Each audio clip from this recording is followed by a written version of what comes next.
Deputy speaker এবং গুরুত্বপূর্ণ সংসদীয় কমিটিসমূহে সভাপতি হিসেবে নির্বাচিত হবেন।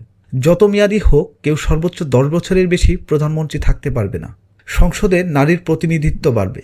ক্ষমতার ভারসাম্য প্রতিষ্ঠার জন্য পার্লামেন্টে একটি উচ্চকক্ষ গঠিত হবে। দেশের বিচার ব্যবস্থা স্বাধীনভাবে কাজ করবে। আপনার মৌলিক অধিকারের সংখ্যা বাড়বে, যেমন ইন্টারনেট সেবা কখনো বন্ধ করা যাবে না। দণ্ডপ্রাপ্ত অপরাধীকে রাষ্ট্রপতি ইচ্ছামতো ক্ষমা করতে পারবে না। রাষ্ট্রপতি ও প্রধানমন্ত্রীর ক্ষমতার মধ্যে ভারসাম্য থাকবে। রাষ্ট্রভাষা বাংলার মর্যাদার পাশাপাশি অন্যান্য জাতিগোষ্ঠীর ভাষারও সাংবিধানিক স্বীকৃতি থাকবে। প্রচারণা ও মতামত। সরকার ও প্রশাসনের উচ্চ পর্যায়ের দায়িত্বশীলরা হ্যাঁ ভোটের পক্ষে প্রচারণা চালাচ্ছেন।